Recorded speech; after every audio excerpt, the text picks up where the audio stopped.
The king ordered the warrior to humiliate him, but with one strike he broke her armor and pride. Part 1. The challenged Captain Vexa Thornblade stood at rigid attention before the Kryzarian royal court, her iridescent battle armor gleaming under the 7 artificial suns of the Grand Diplomatic Hall, 6 feet and 8 inches of pure Kryzarian military excellence, with skin the color of polished obsidian and eyes that glowed like twin novas. Her right hand rested on the ceremonial plasma blade that had ended the lives of 17 champions from across the galaxy.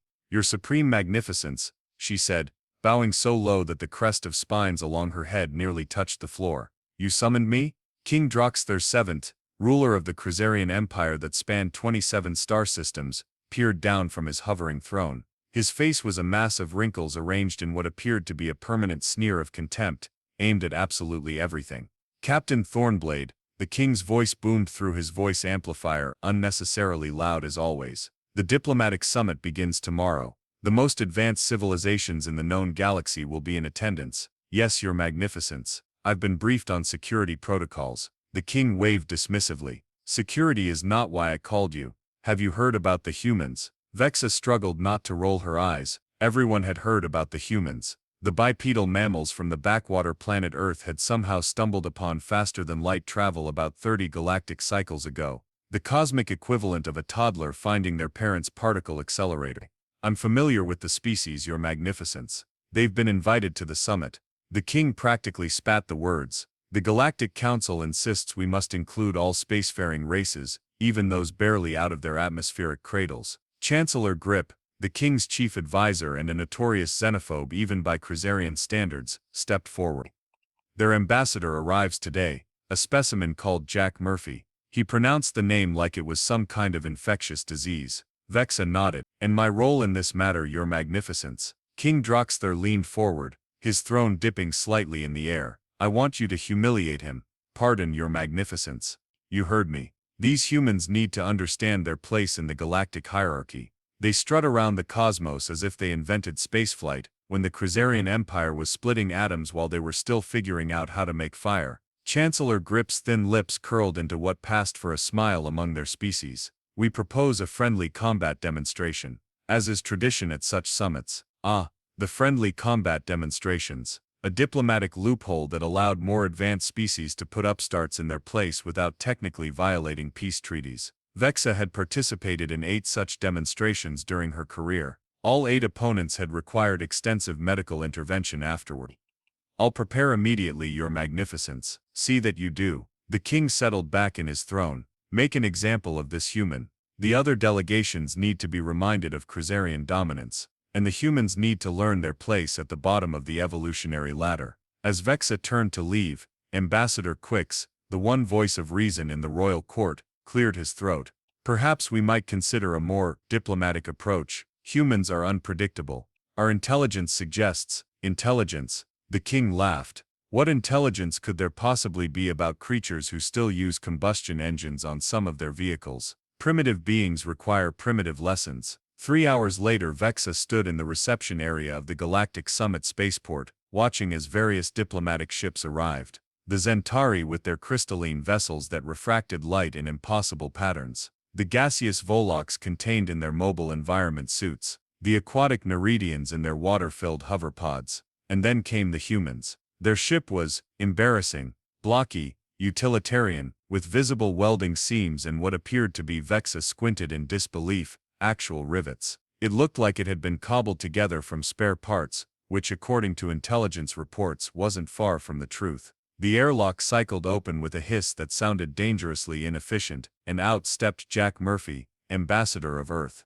Vexa had expected some towering specimen, picked to represent the best of human physicality. Instead, she found herself looking at a man of average height with a physique that suggested more time spent in meetings than in combat training. His hair was a chaotic brown mess, his face adorned with what humans called a 5 o'clock shadow, and his diplomatic uniform seemed to have been designed by someone with only a passing understanding of formal attire. Jack Murphy looked around the spaceport, caught sight of the Kryzarian delegation, and broke into a wide grin. He strode over, with a slight limp, Vexa noted, and extended his hand. "Ambassador Murphy of Earth, you folks must be the Kryzarians. Love the architecture. Very pointy." Vexa ignored the hand. Captain Vexa Thornblade of the Imperial Kryzarian Guard. I've been assigned to escort you to your quarters. Great, just let me grab my bag. Brought my own coffee. Can't trust alien brew, you know what I mean. He laughed as if he'd said something hilarious. As they walked through the grand corridors of the summit complex, Vexa maintained a rigid silence while Murphy rambled about everything from the artificial gravity. You water, Tijan, sighed. With Dillet, you guys have something against the color yellow. When they reached the humans' assigned quarters, deliberately the smallest and furthest from the central meeting halls, Murphy turned to her with that irritating smile still plastered on his face. So, I hear there's going to be some kind of combat demonstration tomorrow. My briefing mentioned it as a cultural exchange opportunity. Vexa's eyes narrowed. That is correct, I will be representing the Kryzarian Empire. And I'm guessing I'm the lucky guy who gets to represent humanity. His smile didn't waver, but something shifted in his eyes. Something Vexa couldn't quite identify. That is correct, well, should be fun. He shrugged. I did some boxing in college. That's about it. Vexa couldn't help herself. You are facing the 7-time champion of the Imperial Combat Circle, bearer of the Nova Blade, and veteran of 3 interstellar conflicts. And you think, boxing, will prepare you? Murphy just winked. Guess we'll find out tomorrow, won't we, Captain? As Vexa turned to leave, she heard him chuckle to himself. Humanity, fuck yeah, he whispered, just loud enough for her enhanced hearing to pick up. She didn't understand the phrase, but something about it sent an unfamiliar sensation down her spine. It felt suspiciously like doubt. Back in her quarters, Vexa meticulously laid out her combat attire on the antimatter-infused preparation table. The Kryzarian battle armor, officially designated as the TX-9000 Invincible-class personal defense system, was the pride of the Empire's military technology division. Composed of quantum-locked nanomaterials, and powered by a miniature fusion reactor, it could withstand direct hits from most known weapon systems in the galaxy. Computer, display file on human combat capabilities, Vexa commanded, while running a diagnostic on her armor's shield harmonics. The holographic display flickered to life. Human combat data limited. The AI responded in its monotonous voice. Primarily relies on projectile weapons, blunt force trauma, and primitive blade weapons. No notable natural defenses. Endurance rated as moderate. Strength rated as below average for sentient species. Tactical ability, rated as unpredictable but generally inefficient. Vexa snorted. Unpredictable but inefficient. Sounds about right. She picked up her ceremonial gauntlets, admiring how the living metal adjusted perfectly to her hand structure. The combat demonstration tomorrow would be hand-to-hand only, no energy weapons allowed, but that hardly mattered. Her enhanced strength, combined with the power amplification of her armor, would make short work of the human. Anything else notable about human combat techniques? She asked.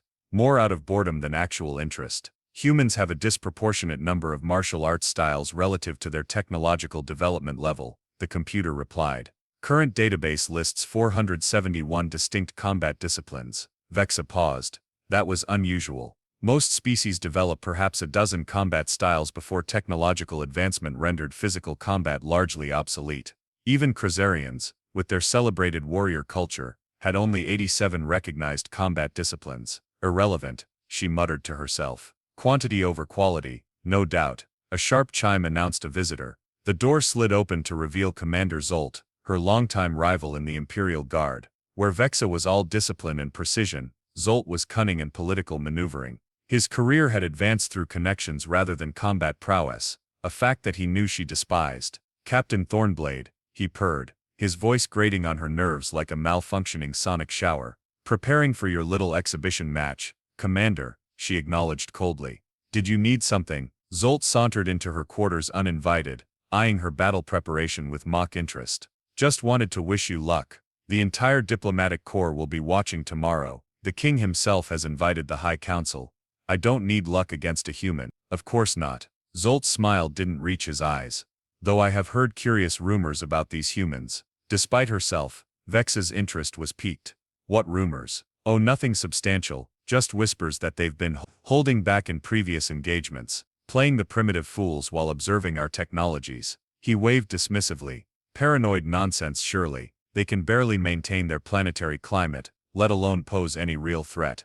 Vexa returned to calibrating her armor. If you're trying to unnerve me, Commander, you're wasting your time. Not at all. I'm counting on your victory. In fact, He lowered his voice conspiratorially. I've placed a substantial wager on you in the unofficial diplomatic betting pool. Of course there was a betting pool. There always was. How much have you wagered? She asked, despite herself. Enough that if you somehow manage to lose to this, Jack Murphy, Zolt pronounced the name with exaggerated difficulty, I might find myself commanding a waste management facility on the outer rim. With that thinly veiled threat hanging in the air, Zolt departed, leaving Vexa alone with her preparations, and a troubling sensation she hadn't felt in years, uncertainty. Meanwhile, in his modest quarters, Jack Murphy was engaged in his own preparation ritual. It primarily involved sitting cross-legged on the floor, eyes closed, breathing deeply. Ambassador Lorella of the Aquarian Confederation had managed to sneak away from her delegation to check on the human.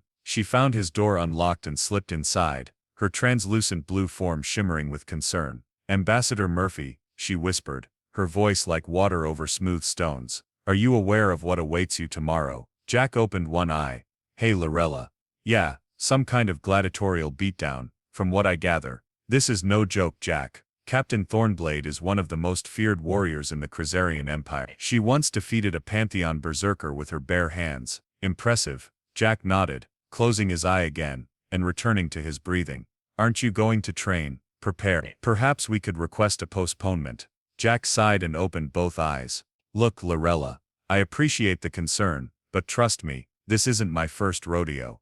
What is rodeo? It's where humans antagonize large animals for sport, Jack replied with a straight face. The point is, I've got this handled. Lorella's translucent features contorted with worry. The betting pool has you at 500 to 1 odds. The Volox delegation has already calculated your survival probability at less than 17%. Jack grinned. Did you place a bet? Jack, this is serious. So is betting. Put everything you've got on me. Trust me. Lorella shook her head, water droplets forming in the air around her, the Aquarian equivalent of exasperated tears. You humans and your irrational confidence. It would be admirable if it weren't so potentially fatal. After Lorella left, Jack pulled out a small device from his pocket, primitive by galactic standards, but effective for his needs. He reviewed the files on Kryzarian physiology, combat techniques, and most importantly, armor specifications. Quantum-locked nanomaterials. Huh. He muttered to himself. Fancy. He reached into his travel bag and pulled out what appeared to be an ordinary leather glove. It looked worn, almost antique compared to the sleek technology that filled the diplomatic complex. Jack slipped it onto his right hand, flexing his fingers thoughtfully. Sometimes the old ways are best, he said to the empty room, a smile playing at the corners of his mouth. Across the diplomatic complex, various alien species gathered in lounges and bars, discussing the upcoming cultural exchange. Most viewed it as nothing more than entertainment, watching the mighty Kryzarians put the upstart humans in their place. In the Centauri lounge, a group of delegates huddled around a holographic display showing statistics and odds. I've placed 50,000 credits on the Kryzarian to win in under 2 minutes, declared Ambassador Creel of the Draconian hegemony, his scaled skin gleaming under the ambient lighting. Conservative, replied Diplomat Tuz, a methane-breathing entity from the Vorlon cluster. I've bet on under 1 minute. Did you see the size differential? The human will be smashed like a graviton particle in a black hole. The fascinating element, interjected Professor Quip, a hive mind representing the collective intelligence of Xandar Prime, is what this will do to human integration into galactic politics. Such a public humiliation could set their diplomatic efforts back by decades. Perhaps that's the point, Tuz observed. The Kryzarians have never been subtle about maintaining the established order. As the night progressed, the betting odds against Jack Murphy grew even longer. By the time the artificial lighting dimmed to simulate night, not a single credit had been wagered on a human victory, all except for one substantial bet, placed anonymously through 3 different proxies, that would pay out enough to purchase a small moon should the impossible occur. In her quarters, Vexa reviewed holovids of her previous victories, a pre-battle ritual that usually filled her with confidence. There was the Zentari champion she had defeated in 12 seconds, the Volox warrior whose environmental suit she had cracked with a single strike, the infamous Draconian death dealer, who had surrendered after merely facing her in the combat circle. Yet tonight, those victories felt hollow. Something about the human's casual demeanor troubled her. No one facing certain defeat should be so calm. Computer, she commanded. Display all available footage of human Jack Murphy. Processing, the AI replied. Limited data available. Subject has participated in 3 documented diplomatic missions prior to current assignment. No combat footage available. Show me the diplomatic footage. The holographic display flickered to life, showing Murphy in various settings, shaking hands with alien dignitaries, giving speeches, attending formal functions. Nothing remarkable, nothing that would explain his confidence. Yet in every situation, there was something in his eyes, awareness, a calculation that seemed at odds with his casual demeanor. Computer, enhance focus on subject's right hand. The image zoomed in, showing Murphy's handshakes with various dignitaries. Note subtle callus patterns consistent with repeated physical training, the computer observed. Hand strength appears to exceed normal human parameters by approximately 47%. Vexa frowned. Perhaps the human wasn't as unprepared as he appeared. No matter, even an above-average human was no match for a Kryzarian warrior in battle armor. Still, as she finally powered down for the night, and entered her regeneration cycle, Vexa found herself doing something she hadn't done before any previous combat. She increased her armor's shield strength to maximum, just in case. The grand arena of the diplomatic complex was technically designated as a cultural exchange amphitheater, but everyone knew its true purpose. For millennia, it had served as the stage where rising species were put in their place by the established galactic powers, all under the thin veneer of friendly demonstration. By mid-morning, every seat in the massive circular chamber was filled. Representatives from over 200 worlds perched, floated, or otherwise situated themselves to witness what most expected to be a brief but entertaining display of Kryzarian dominance. King Droxthar VII occupied the royal observation pod, surrounded by his advisors and various high-ranking dignitaries who had paid handsomely for proximity to power. The king's mood was jovial, almost giddy with anticipation. This will be remembered as the day the humans learned humility, he declared to Chancellor Grip, who nodded sycophantically. Ambassador Kix, ever the voice of restraint, cleared his throat. Your Magnificence, perhaps we should consider the diplomatic ramifications if the demonstration becomes excessive. The king waved away the concern. Captain Thornblade knows her duty. The human will be humiliated, not annihilated. Though a few broken bones would not be amiss. In the preparation chamber below the arena, Vexa completed her final armor checks. The TX-9000 hummed with power, its adaptive exoskeleton conforming perfectly to her body. She flexed her gauntleted hands, watching as energy crackled between her fingertips. Commander Zolt appeared at the entrance, his expression a carefully constructed mask of professional courtesy. The arena awaits, Captain, he announced. Try not to end it too quickly. The diplomatic corps expects at least some entertainment. Vexa ignored him, focusing instead on her mental preparations. 15 years of combat experience had taught her that overconfidence was as dangerous as fear. Despite all evidence suggesting an easy victory, she would approach this human as she would any worthy opponent. Oh, and Captain, Zolt added as he turned to leave, remember that the Empire's reputation rests on your shoulders today. The king is watching, do not disappoint. The implied threat was clear. In Kryzarian culture, failure was not an option, especially not in front of the king. On the opposite side of the arena, Jack Murphy was going through his own preparation ritual, which primarily consisted of stretching and what appeared to be casual humming. His combat attire was laughably simple, standard-issue Earth Diplomatic Corps exercise clothing, and the same worn leather glove on his right hand. Ambassador Lorella had snuck in one final time to check on him. Jack, please, she pleaded, her watery form rippling with anxiety. At least wear the protective gear I brought you. Jack glanced at the advanced body armor she had somehow acquired, likely at great personal risk, and smiled appreciatively. Thanks, Lorella, but I need mobility more than protection for what I have planned.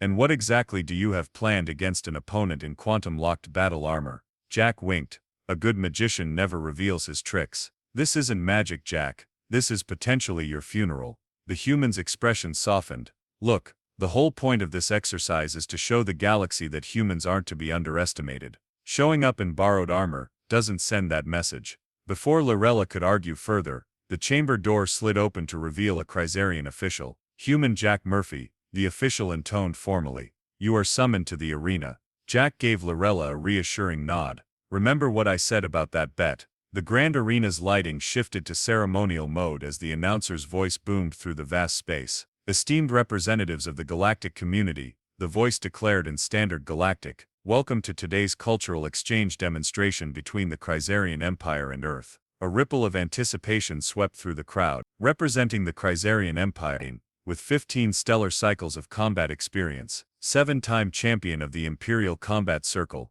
veteran of 3 interstellar conflicts, and bearer of the Nova Blade, Captain Vexa Thornblade. The eastern entrance to the arena burst open in a carefully choreographed display of light and sound.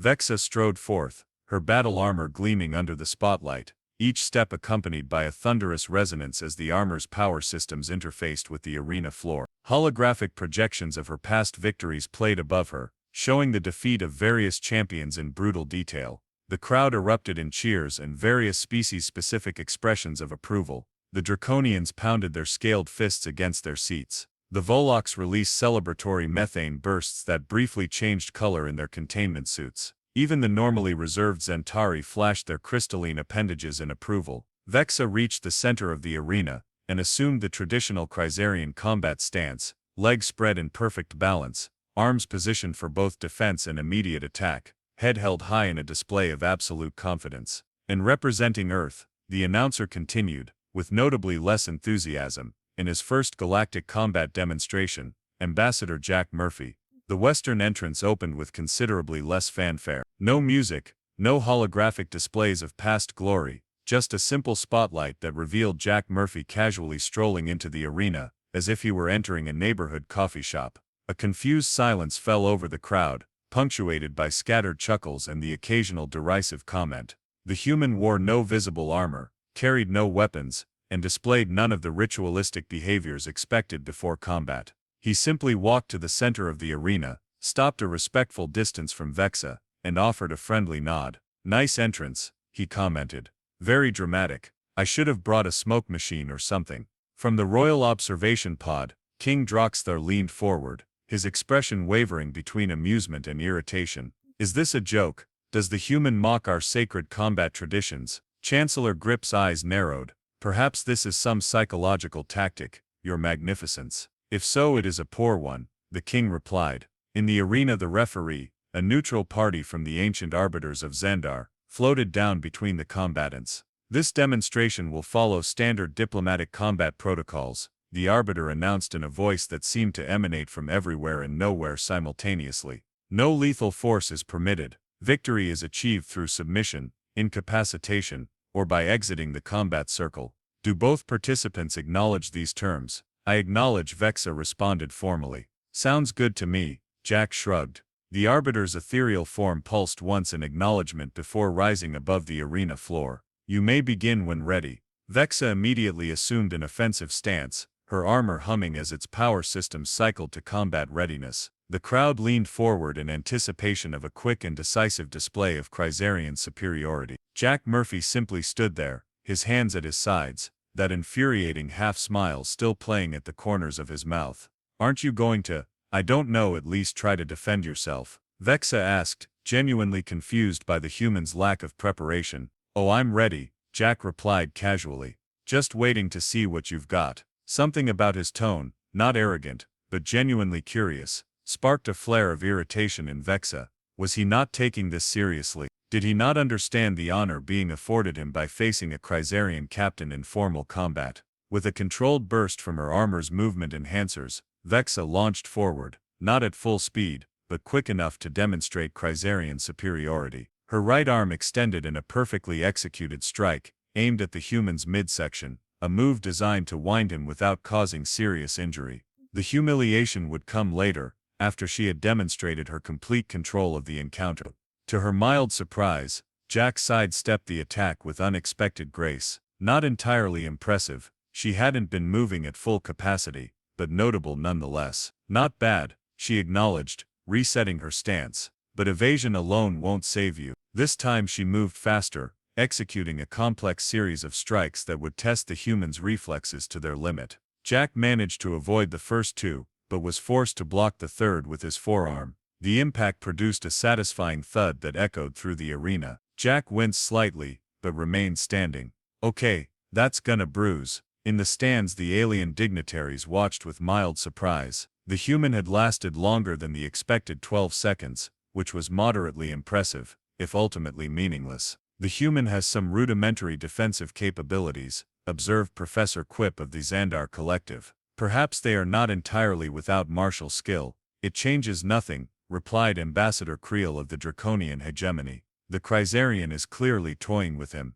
Back in the arena, Vexa decided it was time to end the charade. The human had shown adequate reflexes, enough to salvage some small measure of dignity for his species. Now it was time to demonstrate the true gap between their civilizations. She activated her armor's full combat capabilities, the quantum field around her gauntlets shimmering with barely contained energy. "You've done well to last this long," she told Jack, her voice carrying clearly through the arena's acoustic enhancement system. "But playtime is over." Jack's expression shifted subtly. The casual smile remained, but something in his eyes changed. A focus, a calculation that hadn't been there before. "Fair enough," he replied, raising his hands in a simple boxing stance. "Show me what you've got, Captain."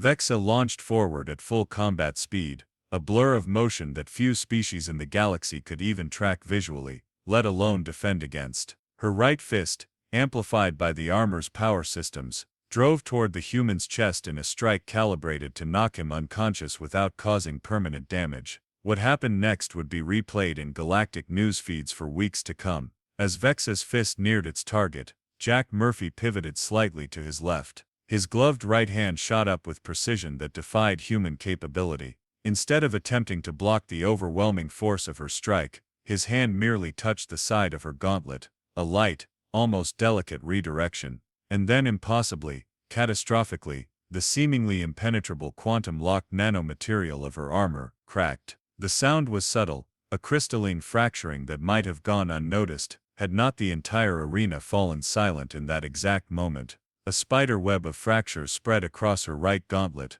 the quantum field destabilizing in rippling waves of energy. Vexa stumbled back, staring in disbelief at her damaged armor. This was impossible. The TX-9000 could withstand direct hits from medium-grade energy weapons. It had been tested against the strongest known materials in the galaxy. And this human, this primitive mammal from a backwater planet, had damaged it with a single touch. The arena erupted in chaos. Delegates from 100 worlds leapt to their feet, their translators struggling to keep up with the multitude of exclamations, questions and expressions of disbelief. In the Royal Observation Pod, King Droxath VII rose from his throne, his face contorted in a mixture of shock and outrage. "What just happened?" he demanded of no one in particular. Chancellor Grip stood frozen, his mouth opening and closing without producing sound. Only Ambassador Quix maintained his composure, watching the arena floor with an expression of grim validation.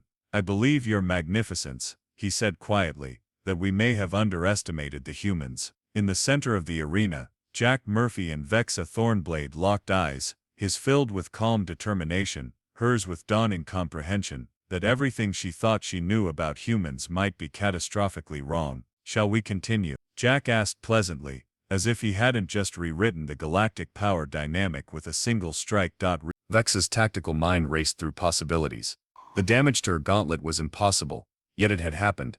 Her armor's internal diagnostics flashed warning symbols across her helmet's display. Quantum field integrity compromised right gauntlet. The nanomaterials were attempting to self-repair, but something was interfering with the process. In the stunned silence of the arena, she made a decision. No longer would she underestimate this human. She would treat him as she would a Pantheon Berserker or Zentari war priest. Full combat protocols engaged, she whispered to her armor's AI. "Caution. Full combat protocols exceed demonstration parameters." The AI replied dispassionately. "Override. Authorization Thornblade Alpha 7. The armor hummed as secondary power systems came online. The damaged gauntlet would be a liability, but her left arm and leg enhancements remained at peak efficiency. She would have to adjust her strategy. Jack Murphy hadn't moved. He remained in his simple stance, right hand forward, that strange leather glove now drawing the attention of every scientific mind in the audience. "That's an interesting trick," Vexa said, circling carefully to her right to compensate for her damaged left gauntlet. "Some kind of localized field disruptor?" Jack shrugged. "Something like that. Family heirloom actually." In the diplomatic observation deck, frantic analysis was underway. Representatives from the Science Directorate had their scanners trained on the human's glove. "Impossible," muttered Chief Scientist Creel. "Our readings show nothing No power source, no emission signature, not even advanced materials. It appears to be ordinary leather. Clearly our instruments are being jammed, his assistant suggested. By what? The human carries no other technology. On the arena floor, Vexa launched her second attack, a more cautious approach this time. Instead of a direct strike, she activated her armor's kinetic pulse generator, creating a shockwave designed to knock opponents off balance. Jack's eyes widened slightly as the visible distortion wave rippled toward him. At the last possible moment, he dropped into a crouch and planted his ungloved left hand against the arena floor. The shockwave seemed to flow around him like water around a stone. Murmurs of disbelief rippled through the audience. Did you see that? How is this possible? The human must have hidden technology. Scan him again. King Droxthar gripped the railing of his observation pod so tightly that the metal began to warp. This is outrageous. The human must be cheating. Ambassador Quix leaned forward, his eyes narrowed in concentration. I don't believe he is. Your Magnificence. Notice his movements. They follow principles similar to ancient Kryzarian combat forms. Redirect rather than oppose. Channel rather than block. Impossible. Humans cannot know our ancient combat techniques. Perhaps, Quix replied thoughtfully. Great minds across the galaxy develop similar solutions to similar problems. Back on the arena floor, Vexa had abandoned restraint. Her armor's movement enhancers pushed to maximum output as she executed a flawless combination strike, a feint to the head, followed by a sweep to the legs that no unaugmented biological being should be able to evade. Jack somehow anticipated both moves. He ducked under the feint with millimeters to spare, then executed a vertical leap that carried him cleanly over the leg sweep. As he descended, his gloved right hand brushed against her shoulder armor. Another crack, louder this time, echoed through the arena as a section of her shoulder plating fractured and fell away. Vexa stumbled back, genuine fear creeping into her consciousness for the first time in her combat career. Whatever the human was doing, it was systematically disabling her greatest advantage. How? She demanded, her voice betraying her confusion. That armor can withstand a direct hit from a Dradian pulse cannon. Quantum-locked materials are impressive, Jack replied, resuming his ready stance. But they have a fundamental vulnerability. Every lock has a key. In the scientific observation deck, Chief Scientist Creel's assistant's eyes widened as understanding dawned. The resonant frequency. He's somehow targeting the exact resonant frequency of the quantum field. That's theoretically possible, but it would require technology beyond anything humans should possess, Creel objected. And our scans show nothing. What if it's not technology at all? The assistant suggested hesitantly. What if it's technique? Down on the arena floor, the dynamic of the encounter had shifted dramatically. Now it was Vexa on the defensive, her movements more cautious as she tried to protect her increasingly compromised armor. Each time Jack's gloved hand made even glancing contact with her suit, another section of the supposedly impenetrable material cracked and failed. The crowd watched in stunned silence as the unthinkable unfolded before them.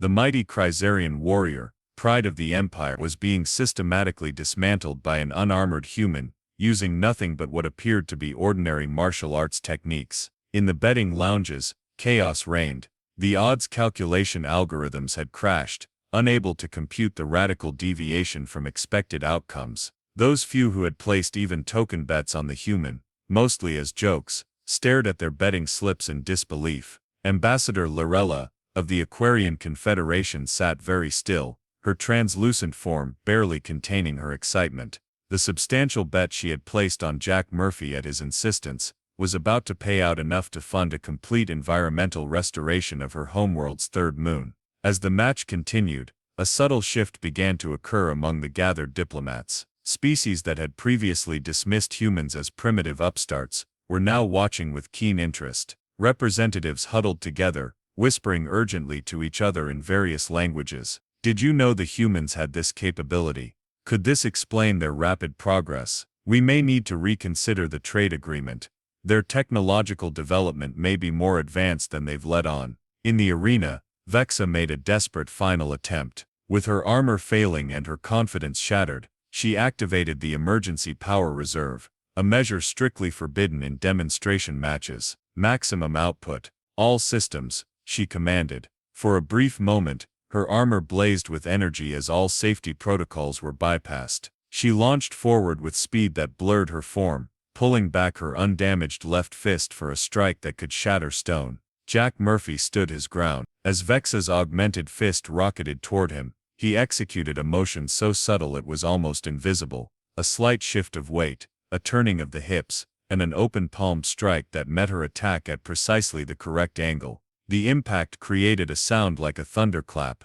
Energy cascaded from the point of contact as the quantum field of Vexa's armor catastrophically failed. The nanomaterials crystallized instantly before shattering into thousands of glittering fragments that rained down across the arena floor. Vexa herself was thrown backward by the force of her own attack redirected, landing hard on her back 10 meters away. Her armor, the pride of Kryzarian military technology, now hung from her frame in broken pieces, its power systems dead. Jack Murphy stood calmly in the center of the arena, his stance relaxed, his breathing controlled. Apart from a light sheen of sweat on his forehead, he showed no signs of exertion. The silence that followed was absolute. Thousands of representatives from across the galaxy stared in collective shock at what they had just witnessed. The floating form of the Arbiter descended between the combatants. "The demonstration is concluded," it announced. "Victory to Earth's representative through incapacitation of opponent."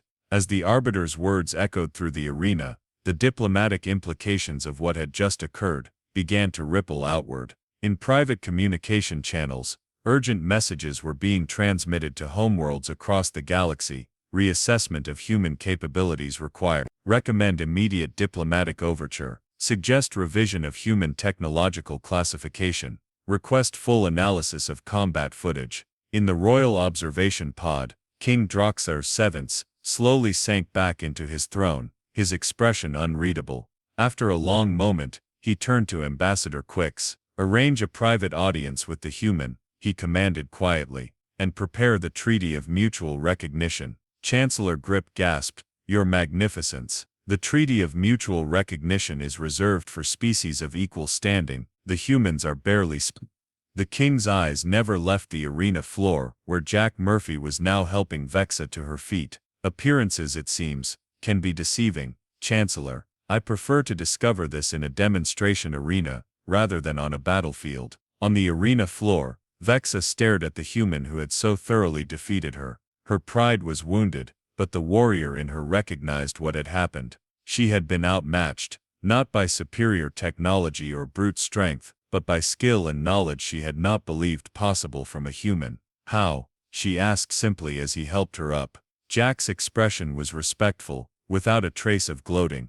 "Your armor's quantum field maintains its integrity through synchronized particle oscillation. If you know exactly where and how to apply pressure, you can create a cascading desynchronization effect. But that would require years of study." "Yes, Earth has been researching quantum field technology for decades. We're just not as showy about it." He raised his gloved hand. "This leather is treated with a compound that allows me to feel the subtle vibrations of quantum fields. The technique does the rest." Vexa processed this information, her worldview shifting painfully but decisively.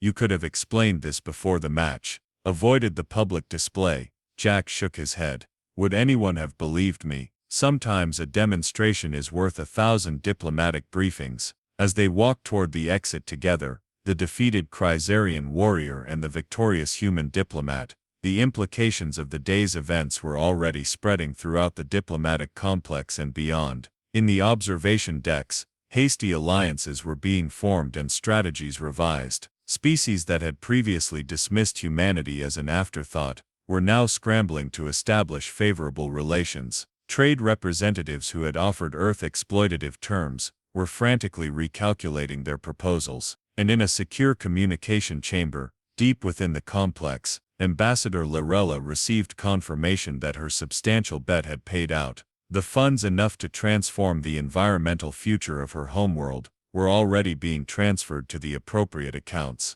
She smiled, her watery form rippling with satisfaction. Perhaps humans weren't as reckless as they appeared. Perhaps their confidence wasn't irrational after all. As Jack Murphy entered the preparation chamber, still escorting the defeated Vexa, he was met by a delegation of Kryzarian officials. Ambassador Murphy, the lead official, announced formally. His Magnificence King Droxar VII requests the honor of your presence for a private audience. Jack nodded graciously. I would be honored. As the officials led him away, he glanced back at Vexa and offered a respectful nod. Captain Thornblade, it was a privilege to face such a skilled opponent. Vexa returned the nod, a new understanding dawning in her eyes. The privilege was mine, Ambassador. It seems I have much to learn about humans. Don't worry, Jack replied, with a small smile. We're quick learners too. I think our species will have much to teach each other. As he walked away, the leather glove still on his right hand, Jack Murphy reflected on how a single demonstration had accomplished what months of traditional diplomacy could not. Sometimes, actions truly did speak louder than words, especially when those actions challenged the fundamental assumptions of an entire galactic community. Tomorrow, the real negotiations would begin, and humanity would finally have a seat at the table. King Droxar's private chamber was austere and angular, designed to embody the Kryzarian philosophy that power must flow rather than remain static. Your demonstration was illuminating, the king stated, studying Jack intently. I'm pleased it fostered better understanding, Jack replied with a measured bow. They sat in crystalline chairs, the king flanked only by Ambassador Quix. I must admit I've been misled about human capabilities. Initial impressions are often incomplete, Jack offered diplomatically. The king activated a holographic display showing Earth's solar system. Your species' development defies standard progression models. We tend to solve problems that interest us most urgently, Jack acknowledged. After brief discussion, the king revealed a formal document. This is the Treaty of Mutual Recognition, acknowledgement between our civilizations of equal diplomatic standing. Jack maintained his composure despite this diplomatic coup. The treaty would grant humanity access to interstellar trade, technology exchange programs, and a voting seat on the Galactic Concord. Outcomes Earth had been told were decades away. The treaty includes provisions for knowledge exchange, particularly in quantum field manipulation, Quix added. When questioned about Earth's capabilities, Jack was direct. We've understood the theory for 15 years, ever since detecting your observation vessels at the edge of our solar system. The revelation that Earth had known about the Kryzarians before official contact hung heavily in the air. Jack signed the preliminary agreement. On behalf of Earth, I indicate our acceptance pending final review. The king added his signature. From this day forward, humanity and the Kryzarian Empire walk as equals. At the diplomatic reception afterward, representatives who had previously ignored humans now eagerly sought conversation. Vexa Thornblade approached Jack directly. I'm pleased you've accepted my proposal for a training exchange, she said. The honor is mine, Jack replied, then admitted, though I should warn you, I'm not our most skilled practitioner. Vexa's expression showed surprise. You're not.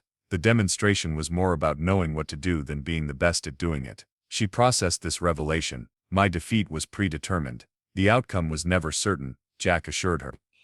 But the context was designed to showcase a specific point. Later, Ambassador Quix offered Jack some advice. Success brings challenges. Today humanity demonstrated unexpected capability. Tomorrow that will spark not just respect, but concern and fear. Be prepared for increased scrutiny from all major powers. Jack nodded. Earth seeks partnership, not dominance, but we will no longer accept dismissal either. As he stepped onto an observation balcony, Jack reflected on how dramatically humanity's position had changed. The galaxy's powers would no longer view Earth as a primitive curiosity, but as a peer whose interests mattered. Perhaps the most valuable lesson humanity offered wasn't their scientific understanding or military capability, but something more fundamental, the willingness to challenge established patterns and rewrite the rules when necessary. In a galaxy governed by traditions millennia old, that might be the most revolutionary capability of all. The Galactic Concord Assembly Hall dwarfed any human structure, its vast dome accommodating delegates from over 300 spacefaring civilizations. The architecture somehow managed to incorporate design elements acceptable to species with radically different aesthetic and environmental preferences, a physical manifestation of the diplomatic compromises that kept interstellar peace.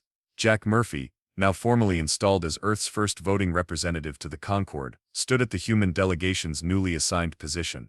The station's gravity had been calibrated to Earth standard, the atmospheric mixture adjusted to human comfort levels, and the lighting modified to suit human visual ranges, all courtesies extended only to full voting members. The Assembly recognizes the representative from Earth, announced the Arbiter, the same multi-species collective consciousness that had overseen the combat demonstration weeks earlier. Jack stepped forward to the speaker's platform. From this vantage point, he could see the enormous chamber in its entirety, concentric rings of delegation stations extending outward, organized by membership longevity. Earth's position in the outermost ring marked them as newcomers, but their presence at all was unprecedented. Honored representatives of the Galactic Concord, Jack began, his voice carried and translated by the chamber's sophisticated systems. Earth extends its gratitude for this historic recognition. We come seeking neither dominance nor subservience, but mutual cooperation toward shared prosperity. His words echoed through the chamber, reaching species that breathed methane, communicated through bioluminescence, or perceived time non-linearly. The Concord's translation systems rendered his meaning comprehensible to all.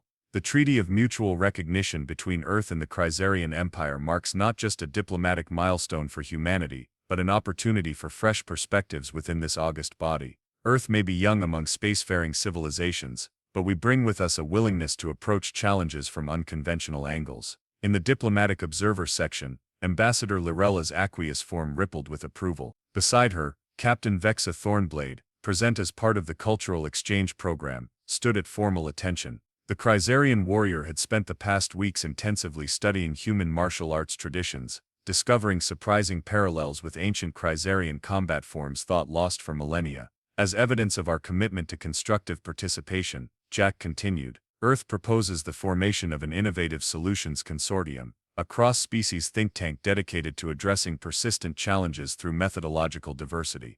Too often, we find that problems remain unsolved not due to technological limitations, but due to conceptual constraints. A murmur ran through the assembly. Such a bold proposal from a new member was unusual, but after the demonstrations of human capability, it received more consideration than dismissal. The Zentari representative, a crystalline entity that communicated through orchestrated light patterns, signaled for recognition. The assembly recognizes the representative from the Zentari collective, the arbiter announced. Earth's proposal has merit. The Zentari's translated words emerged from the chamber's systems. The collective has analyzed the human approach to quantum field manipulation demonstrated in the Kryzarian arena. Their method differs fundamentally from established techniques, yet achieves comparable results through vastly different means. This suggests potential value in their proposed consortium. From the Dradian delegation came an objection: the assembly should be wary of elevating unproven methodologies. Earth's demonstration, while impressive, represents a single data point. The proposed consortium would divert resources from established research pathways. Jack had anticipated this resistance. If I may address the Dradian concern, the consortium would not replace existing research structures but supplement them. Think of it as creating an additional pathway for innovation, particularly for problems where traditional approaches have stalled. The objection reflected a deeper anxiety rippling through the Concord, since humanity's dramatic elevation in status. Older powers, comfortable with established hierarchies and procedures, viewed Earth's rapid rise with suspicion. Younger civilizations, meanwhile, saw a potential ally against entrenched interests. Ambassador Cooks, now Earth's primary diplomatic liaison within the Kryzarian, observed the proceedings with satisfaction. The human demonstration had been executed perfectly, forceful enough to command respect, but not threatening enough to provoke hostility. The political realignment now unfolding followed patterns he had predicted to King Droxthar, albeit with even greater momentum than anticipated. After 2 hours of debate, the assembly voted on Earth's proposal. The results displayed across the chamber's central projection: for 187 against 78 abstained 49. The motion passes, the arbiter announced. The Innovative Solutions Consortium will be established under joint administration, with Earth granted coordinating authority for the first cycle. As Jack returned to the human delegation station, he exchanged a meaningful glance with Lorella in the observer section. Phase 2 of their plan had succeeded. Earth now had an official platform from which to showcase their problem-solving approaches without appearing to challenge existing power structures. After the assembly adjourned, representatives converged on the vast diplomatic reception hall, an essential venue for the informal negotiations that often proved more consequential than formal proceedings. Jack found himself approached by a delegation from the Coran Mandate, a typically isolationist species whose presence at such a gathering was itself noteworthy. Representative Murphy, the Coran diplomat, began, their translator rendering the series of ultrasonic clicks into human speech. The mandate observes with interest your species' approach to complex systems. We have a technical challenge that has resisted conventional analysis for 3 centuries. Would your consortium consider a preliminary consultation? Before Jack could respond, a representative from the Exilian Federation joined them. Earth's perspective would also be valued regarding persistent instabilities in the coreward trading lanes. Traditional security protocols have proven inadequate. Jack fielded these requests diplomatically. The consortium will establish formal submission procedures once its administrative structure is in place. However, I'd be happy to arrange preliminary discussions with relevant Earth specialists. Across the reception hall, similar scenes played out as various delegations attempted to establish connections with humanity's representatives. Some sought genuine collaboration, others intelligence gathering, still others strategic positioning as the interstellar political landscape recalibrated. Ambassador Lorella approached Jack during a brief lull. "You've created quite the sensation, Ambassador Murphy, or should I say, Representative Murphy now." Jack smiled. The titles accumulate quickly in diplomatic circles. Indeed, her fluid form shimmered with amusement, though not as quickly as the requests for human expertise. "My sources count 17 formal consultation requests submitted in just the past hour. Word travels fast when established powers sense a shift in the equilibrium," Jack observed, "though I suspect many are more interested in assessing our capabilities than genuinely seeking our input.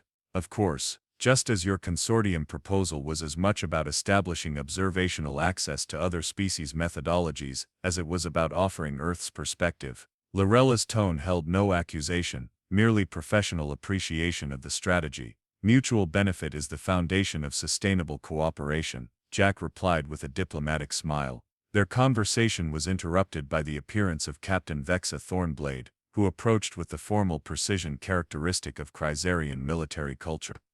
"Representative Murphy," she greeted him with the traditional Kryzarian salute. "The exchange program proceeds productively. Our military academy has incorporated select human martial techniques into the advanced curriculum." "I'm pleased to hear it," Jack replied. "Earth's defense academies report similar enthusiasm for Kryzarian combat forms." Vexa hesitated, then added in a lower tone, "I've been authorized to inform you that our analysis of the technique you demonstrated has yielded unexpected applications beyond combat. Our quantum engineers have developed a modified approach to field stabilization that increases efficiency by 14%.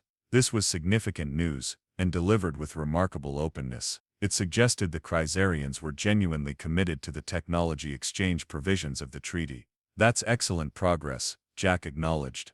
"I'll ensure our research teams are briefed on this development. I suspect they may have complementary findings to share." As Vexa departed, Ambassador Quix took her place. "Your proposal was well received," he observed, "though not without opposition." "Opposition was expected and even necessary," Jack replied. "Unanimous approval would have triggered suspicion."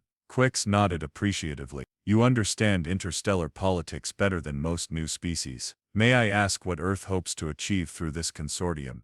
"Exactly what we stated, a platform for approaching persistent problems through methodological diversity, and nothing more." Quix's expression suggested he anticipated layers beneath the stated purpose. Jack met his gaze directly. "Ambassador, when humans say exactly what we mean, experienced diplomats often search for hidden motives. Sometimes transparency is the most effective strategy precisely because it's least expected." Quix considered this an interesting approach, though I suspect Earth has additional objectives beyond pure altruism. "Of course," Jack acknowledged. "We hope to gain knowledge, establish relationships, and demonstrate value to the Concord. But these goals align with, rather than contradict, the consortium's stated purpose." Their conversation was interrupted as a commotion spread through the reception hall.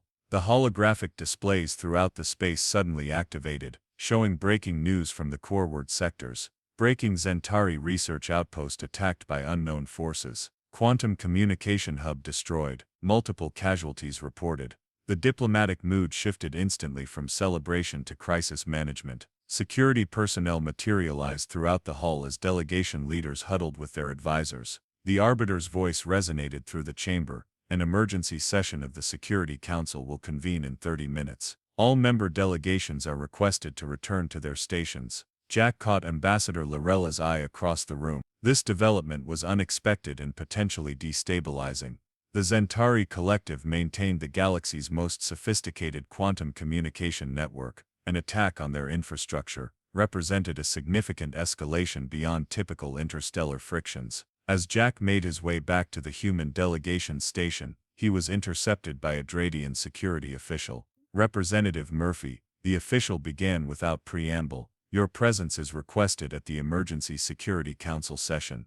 This was unprecedented. Earth, as a new member, had no seat on the Security Council, which was reserved for the 12 most established powers. May I ask in what capacity? Jack inquired carefully. The attack employed a previously unknown method of quantum field disruption, the official replied, voice lowered.